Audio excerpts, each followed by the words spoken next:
नमस्कार दोस्तों, स्वागत है आपका हमारे यूट्यूब चैनल पर। दोस्तों आज की इस वीडियो में हम लोग जानेंगे विद्युत अपघटनी विलयनों के चालकत्व के बारे में। दोस्तों ये विद्युत अपघटनी विलयनों का चालकत्व है क्या, इन सभी के बारे में हम लोग जिक्र करेंगे। यानी कि कंडक्टेंस ऑफ इलेक्ट्रोलाइटिक सोल्यूशन। दरअसल दोस्तों ये कंडक्टेंस ऑफ इलेक्ट्रोलाइटिक सोल्यूशन है क्या, और एक एक पॉइंट के बारे में इन सभी के बारे में हम लोग जिक्र करेंगे। सबसे पहले दोस्तों हम लोग जानते हैं विद्युत अपघटनी विलयनों के चालकत्व का मतलब क्या होता है, यानी कंडक्टेंस ऑफ इलेक्ट्रोलाइटिक सोल्यूशन। दरअसल दोस्तों यदि बात करें विद्युत अपघटनी विलयनों का जो चालकत्व होता है, कंडक्टेंस ऑफ इलेक्ट्रोलाइटिक जो सोल्यूशन होता है, ये कहता क्या है? ये कहता है दोस्तों विद्युत अपघटनी विलयनों का जो चालकत्व होता है, ये विलयन में जो आयंस फ्लो करते हैं। दोस्तों ये इलेक्ट्रोलाइटिक सोल्यूशन है, आप देख पा रहे इलेक्ट्रोलाइटिक सोल्यूशन, इसमें दो क्षण लगे हैं, राइट। इस क्षण में जो बिजली का प्रवाह होता है, तो इनके लेंथ, इनके बीच की दूरी कितनी है दोस्तों, डिस्टेंस कितनी है।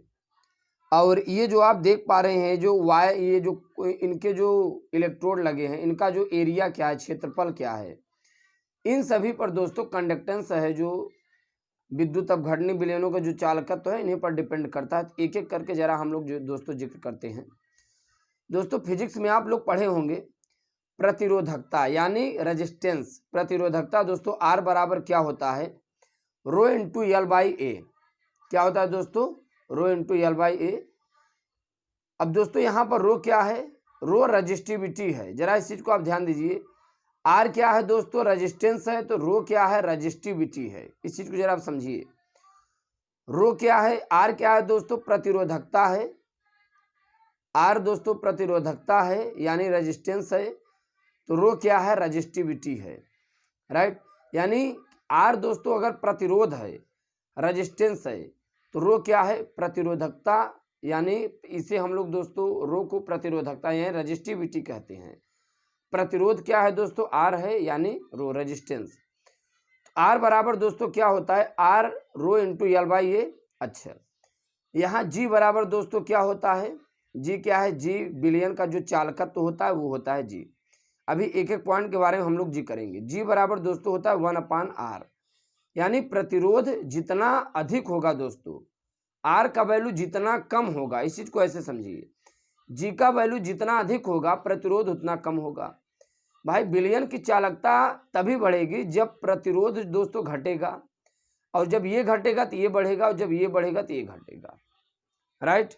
अच्छा, अब यहां पर सी या जी कंडक्टेंस यानी चालकत्व को हम दोस्तों सी से भी डिनोट करते हैं और कैपिटल जी से भी डिनोट करते हैं। और जी बराबर दोस्तों क्या होता है, 1। दोस्तों जी बराबर क्या होता है, 1/r। 1/r होता है, तो आर का वैल्यू क्या है दोस्तों, रो इंटू एल बाई ए। तो दोस्तों जी इक्वल टू होता है 1/रो। इस पूरे आर का वैल्यू अगर हम यहाँ पर रखेंगे तो 1/रो और L by A into L by A. अब सी या जी कंडक्टेंस को हम लोग सी से भी डिनोट करते हैं या कैपिटल जी से भी डिनोट करते हैं। सी या जी विच इज इक्वल टू हो जाएगा 1/रो, इसे हम लिख सकते हैं 1/रो इंटू 1/एल बाई ए। तो ये ऊपर चला जाएगा, ये अपन एल हो जाएगा। अब दोस्तों आप यहाँ पर ध्यान दीजिए। दोस्तों रो क्या है, रो आप देख पा रहे थे यहाँ पर क्या था, रजिस्टिविटी। तो 1/रो क्या है, कंडक्टिविटी। बात समझ में आ रही है। 1/रो को दोस्तों हम लोग क्या कहते हैं, कंडक्टिविटी। और 1/रो इक्वल टू 1/रो किसके बराबर होता है, के। दिस इज के इज कॉल्ड बाय कप्पा। इस चीज को आप जरा समझिए। 1/रो क्या है, कंडक्टिविटी है। 1/रो का मतलब दोस्तों कंडक्टिविटी यानी विलयन का चालकत्व। जी या सी दोस्तों चालकता है, और 1/रो क्या है, विलयन का चालकत्व है यानी कंडक्टिविटी, राइट। और 1/रो बराबर क्या होता है, के। दिस इज के इज कॉल्ड बाय कप्पा। यानी 1/रो को हम लोग क्या करते हैं, कप्पा से डिनोट करते हैं, यानी के होता है। तो यहाँ पर दोस्तों देखिए एक सेल कांस्टेंट होता है। सेल कांस्टेंट किसके इक्वल होता है, सेल कांस्टेंट को हम लोग एक्स से भी डिनोट करते हैं या जी स्टार से भी डिनोट करते हैं। Cell constant equal to X या जी स्टार से भी डिनोट करते हैं, यानी एक्स बराबर जी स्टार। अच्छा, सेल कांस्टेंट दोस्तों क्या है, L/A। अब यहाँ पे आप समझिए सेल कांस्टेंट का जरा आप मतलब समझिए दोस्तों। जब एक बार हम इलेक्ट्रोलाइटिक जब सेल अगर बना देते हैं तो ये इलेक्ट्रोड है, इलेक्ट्रोड के बीच की दूरी क्या है, स्मॉल l है, और इलेक्ट्रोड का जो दोस्तों एरिया है, क्षेत्रफल है, वो कितना है, a है। सेल कांस्टेंट का मतलब दोस्तों ना तो हम लेंथ में इसके परिवर्तन करेंगे और ना ही एरिया में हम लोग परिवर्तन करेंगे, राइट। तो यही है दोस्तों सेल कांस्टेंट, यानी x इक्वल टू क्या हो जाता है, G star, x equal to G star into L/A। अब यहाँ पे C या G इक्वल टू क्या हो जाएगा, K। दोस्तों K क्या है, 1/रो। अब देखिए ये वैल्यू कहाँ से मिला, G इक्वल टू K यहाँ पर है, G इक्वल टू 1/रो, और 1/रो के स्थान पे हमने क्या रख दिया, K यानी kappa, this is called by kappa.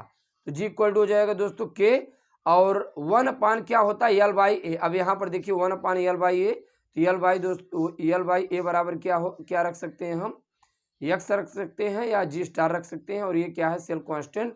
और सेल कांस्टेंट हमने आपको बताया, एक बार इलेक्ट्रोड के बीच का जो लेंथ होता है, एरिया होता है, अगर सेल बना दिए दोबारा उसमें चेंजिंग नहीं करेंगे तो वही होता है सेल कांस्टेंट। तो G इक्वल टू हो जाएगा दोस्तों K इंटू 1/x, और यहाँ पे जब आप तिर्यक जब मल्टीप्लाई करते हैं तो G इक्वल टू हो जाएगा K इंटू 1/x के स्थान पे हम G स्टार भी कर सकते हैं, 1/G स्टार, और तिर्यक मल्टीप्लाई करेंगे तो K इक्वल टू हो जाएगा G into G star. K क्या है, कप्पा है, G क्या है, चालकत्व है, और G स्टार क्या है दोस्तों, सेल स्थिरांक है, यानी K बराबर हम C इंटू G लिख सकते हैं। यहाँ पे दोनों G था तो हमने G के स्थान पे C रख दिया। अब यहाँ पर जरा ध्यान दीजिए, एक एक वैल्यू है क्या दोस्तों। K क्या है, विशिष्ट चालकत्व है, कप्पा, K यानी विशिष्ट चालकत्व यानी कप्पा। C क्या है दोस्तों, चालकत्व है, और G स्टार क्या है, सेल स्थिरांक है। यानी जो विशिष्ट चालकता है दोस्तों, वो चालकत्व और सेल स्थिरांक के गुणनफल के क्या होता है, बराबर होता है। और यहाँ पर देखिए एक एक वैल्यू दोस्तों लिखा भी गया है।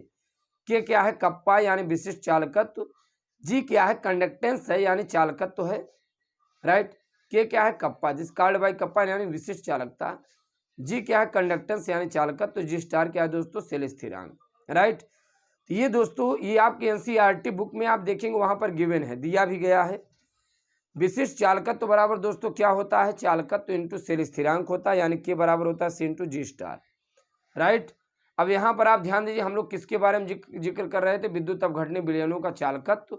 यहाँ पर हमने बताया प्रतिरोध यानी R बराबर होता है रो इंटू L/A, और ये सब आप वैल्यू समझ पाए, G बराबर होता है 1/R, ये इसके रेसिप्रोकल होता है। G का वैल्यू बढ़ेगा, कंडक्टेंस बढ़ेगा तो प्रतिरोध घटेगा, प्रतिरोध बढ़ेगा तो G घटेगा। भाई कोई भी वायर हो, प्रतिरोध अगर है तो कंडक्टिविटी तो घट ही जाएगी। यहाँ पे आप देख पा रहे हैं वेयर 1/रो कंडक्टेंस है, और ये एक एक वैल्यू दिया है, तो इसका आप लोग स्क्रीनशॉट ले लीजिएगा। और इसके आगे हम देखते हैं क्या आता है, विद्युत अपघटनीय विलयनों के चालकत्व के बारे में आगे देखते हैं क्या है। अब दोस्तों हम लोग इनके यूनिट के बारे में जानते हैं, व्हाट इज यूनिट। हम लोग एक एक करके यूनिट के बारे में जिक्र करेंगे, और आप लोग ध्यान से पढ़िएगा, नोट्स भी बनाते जाइएगा दोस्तों। यदि आपको कहीं किसी वीडियो की ज़रूरत हो तो दोस्तों कमेंट बॉक्स में लिखना बिल्कुल ना भूलें, क्योंकि दोस्तों जब आप लोग कमेंट करेंगे तभी हमें अपनी कमजोरियों का पता चलेगा, तभी हम आपको वीडियो हम प्रोवाइड कर पाएंगे, राइट। अभी तो दोस्तों हम एक ये टेलर के तौर पे हम आपको प्रोवाइड कर रहे हैं। अभी दोस्तों इसका पूरा 1 डे तो बाकी है, अभी आप केवल नोट्स से आप नोट्स बनाते चलिए, धीरे धीरे हम दोस्तों वीडियो भी अपलोड करना शुरू करेंगे। तो दोस्तों हमें इसका यूनिट के बारे में जानना है, इसका यूनिट क्या होता है दोस्तों। K बराबर क्या होता है, G इंटू G स्टार। अच्छा, G बराबर क्या होता है दोस्तों, 1/रो, और 1/रो का यूनिट दोस्तों क्या होता है, ओम या महो, ओम। अब दोस्तों OHM, ओम को आप इंग्लिश में कन्वर्ट कीजिए ओम, या इसी को उल्टा हम लोग महो कहते हैं। ओम का सिंबल ये होता है, यानी इसके 3 यूनिट, एक ओम आप हिंदी में ऐसे लिख सकते हैं, एक महो और एक ये ओम, ऐसे आप बनाएंगे, राइट। यानी G equal to 1/R। R क्या है दोस्तों, हमने अभी आपको बताया, प्रतिरोध है ये, और इसका प्रतिरोध का मात्रक 1/ओम, और क्या हो जाएगा, यूनिट हो जाएगा, महो हो जाएगा, और ये हो जाएगा। अब दोस्तों जब इसी को हम लोग ऊपर ले जाएंगे तो ओम इनवर्स हो जाएगा, या महो इनवर्स, या इसी एक यूनिट और होता है साइमन इनवर्स, या साइमन होता है, राइट। अब देखिए दोस्तों इसका जो सेकंड, यहाँ पे हम लोग K equal to G into G star, हमें के का यूनिट जानना है, यानी विशिष्ट चालकत्व, चालकत्व और सेल स्थिरांक। तो विशिष्ट चालकत्व के का यूनिट दोस्तों हम लोग को जानना है। तो आप ये बताइए जी स्टार बराबर क्या होता है, L by A. G star क्या है, सेल स्थिरांक है, हमने आपको बताया भी। तो जी स्टार बराबर दोस्तों होता है 1 एल बाई ए। यल दोस्तों क्या है, लंबाई है, दो इलेक्ट्रोडों के बीच की लंबाई। ए क्या है दोस्तों, एरिया है। तो यल क्या, यल का यूनिट दोस्तों क्या है, सेंटीमीटर लंबाई है। एरिया का स्क्वायर में होता है भाई, कोई भी एरिया आप निकालते हैं स्क्वायर में आता है। सेंटीमीटर अपान सेंटीमीटर स्क्वायर हो जाएगा, तो एक सेमी से एक सेमी दोस्तों कैंसिल हो जाएगा, तो 1/cm। ये क्या हो जाएगा, सेंटीमीटर इनवर्स, और ये क्या हो जाएगा दोस्तों, और मीटर इनवर्स, यानी सेंटीमीटर मीटर में दोनों होता है। अब दोस्तों इस वैल्यू को हम लोग क्या करेंगे, यहाँ पे पुट करेंगे। यहाँ पे आप ध्यान दीजिए, के इक्वल टू क्या होता है, जी इंटू जी स्टार। तो जी का वैल्यू हम लोगों ने जाना, जी स्टार का, और जी का वैल्यू दोस्तों चालकत्व का जो यूनिट होता है हमने बताया ओम इनवर्स, और जी स्टार सेल स्थिरांक यहाँ पे आप देख पा रहे हैं सेंटीमीटर इनवर्स, या साइमन इंटू सेंटीमीटर इनवर्स। तो दोस्तों ये होता है यूनिट किसका, कप्पा का, यानी विशिष्ट चालकत्व का दोस्तों ये होता है यूनिट, राइट। अब हम लोग दोस्तों जानेंगे definition of kappa. What is kappa, ये डिफिनीशन ऑफ कप्पा है क्या। तो एक एक पॉइंट के बारे में दोस्तों हम लोग जिक्र करेंगे, और आप लोग कहीं जाइएगा नहीं, वीडियो पे आप बने रहिए। वीडियो को सब्सक्राइब भी कीजिए दोस्तों, अपने दोस्तों के पास शेयर करना बिल्कुल ना भूलना। दोस्तों अब हम लोग जानेंगे डिफिनीशन ऑफ कप्पा के बारे में, यानी स्पेसिफिक कंडक्टेंस। इसी को दोस्तों हम लोग स्पेसिफिक कंडक्टेंस कहते हैं, डिफिनीशन ऑफ कप्पा भी कहते हैं। अब ये दोस्तों डिफिनीशन ऑफ कप्पा यानी कि स्पेसिफिक कंडक्टेंस है क्या। अभी हमने आपको बताया के बराबर होता है दोस्तों जी इंटू जी स्टार, और के बराबर होता है जी, और सेल कांस्टेंट का वैल्यू होता है L by A, right. Let दोस्तों हमने दो इलेक्ट्रोडों के बीच की दूरी हमने क्या लिया, 1 centimetre. Let area 1 centimetre square लिया। तो दोस्तों ये बताइए आप, वॉल्यूम आयतन कैसे निकलेगा, लंबाई और चौड़ाई का हम क्या करेंगे, मल्टीप्लाई कर देंगे।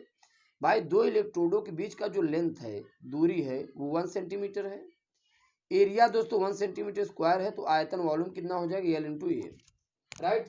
अब यहाँ पर आप देखिए दोस्तों, एल इंटू ए यानी 1 सेंटीमीटर क्यूब हो जाएगा। जब आप 1 और 1 पे यहाँ पे आप ध्यान दीजिए, जब दोस्तों यल का वैल्यू हम क्या रखें 1 सेंटीमीटर, एरिया का 1 सेंटीमीटर स्क्वायर, जब आप दोनों को मल्टीप्लाई करें तो 1 सेंटीमीटर क्यूब हो जाएगा। और 1 सेंटीमीटर क्यूब 1 सीसी की इक्वल होता है। What is 1 CC, that is 1 CC which is equal to होता है दोस्तों 1 ml, it's right. 1 CC 1 cubic घन सेंटीमीटर दोस्तों 1 ml की इक्वल होता है। अब इस चीज को जरा आप समझिए, 1 ml दोस्तों कितने के बराबर होता है, आप लेंथ कितना लीजिए 1 सेंटीमीटर स्क्वायर, अनुप्रस्थ काट का जो क्षेत्रफल होता है, इलेक्ट्रोड होता है 1 सेंटीमीटर स्क्वायर, ये लीजिए, राइट। दोनों का वॉल्यूम निकालिए, मल्टीप्लाई कीजिए, 1 सेंटीमीटर क्यूब आएगा, और 1 सीसी की इक्वल होगा। 1 सीसी इक्वल कितने, 1 ml की इक्वल होता है, राइट।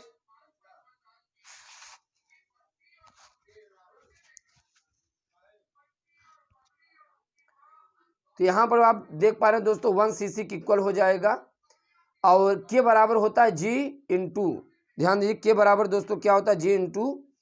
अब दोस्तों यहाँ पर हमने देखिए, यहाँ पर के इक्वल टू क्या रखा था, G into L by A. L का वैल्यू 1 और ए का वैल्यू भी 1 है। तो दोस्तों के इक्वल टू जी इंटू 1/1, तो के इक्वल टू हो जाएगा दोस्तों जी, यानी कि ये के विशिष्ट चालकता बराबर होता है विद्युत अपघटनी विलयनों का चालकत्व। कब आया, जब हमने इलेक्ट्रोडों के बीच का लेंथ 1 सेंटीमीटर लिया, अनुप्रस्थ काट का क्षेत्रफल 1 सेंटीमीटर स्क्वायर लिया, और ये दोनों को जब मल्टीप्लाई करते तो ये 1 ml की इक्वल आता है।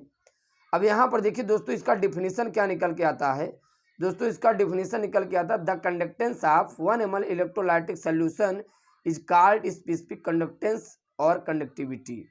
यानी दोस्तों the conductance of 1 ml equal to kappa. यानी दोस्तों इस चीज को जरा आप समझिए, जो कप्पा होता है वो किसके इक्वल होता है, वो 1 ml कंडक्टेंस के इक्वल होता है। यानी कि 1 मिलीलीटर बिलियन की दोस्तों जो चालकता बनती है वो किसके बराबर होता है दोस्तों, वो कप्पा के बराबर होता है। ये चीज आप ध्यान में रखना, 1 मिलीलीटर दोस्तों 1 ml बिलियन की जो चालकता बनेगी विद्युत अपघट्ट में, वो कप्पा के बराबर होता है दोस्तों। इसी को हम लोग स्पेसिफिक कंडक्टेंस कहते हैं। तो हमने आपको यहाँ पर बताया, फिर से आपको हम रिवाइज कर दे रहे हैं। के बराबर होता है दोस्तों जी इंटू जी स्टार, के बराबर हो जाएगा जी इंटू स्टार, जी स्टार दोस्तों सेल कांस्टेंट है, हमने आपको बताया एल बाई ए होगा। लेट लंबाई इलेक्ट्रोडों के बीच का हमने 1 सेंटीमीटर लिया, एरिया हमने लिया 1 सेंटीमीटर स्क्वायर, आयतन दोस्तों एल इंटू ए, और यहाँ पर आप ध्यान दीजिए दोस्तों 1 centimetre square equal to 1 centimetre cube, 1 cc equal 1 ml के इक्वल होता है। अब यहाँ पे K equal to G L by A, L का वैल्यू 1, जी का ए का वैल्यू 1, तो दोस्तों के इक्वल टू हो जाएगा के इक्वल टू हो जाएगा जी, यानी विशिष्ट चालकता बराबर हो जाएगा दोस्तों चालकत्व। और ये तब आता है जब लेंथ लंबाई 1 सेंटीमीटर, अनुप्रस्थ काट का क्षेत्रफल 1 सेंटीमीटर स्क्वायर, और ये 1 ml के इक्वल होता है। और the conductance of 1 ml equal to kappa, यानी 1 ml की जो चालकता होगी वो कप्पा की इक्वल होगी। तो इस प्रकार से दोस्तों हम लोग सीख पाए यहाँ पर विद्युत अवघन्य विलयनों का चालकत्व, इनके यूनिट और डिफिनीशन आप कप्पा के बारे में जान पाए। और दोस्तों यदि आप चैनल पर नए हैं, चैनल को सब्सक्राइब कीजिए, साथ ही साथ अपने दोस्तों के पास शेयर करना ना भूलना। अब इसके बाद दोस्तों अगले वीडियो लेक्चर में हम लोग मुलाकात करने की कोशिश करेंगे। Thanks for watching, thanks lot, धन्यवाद।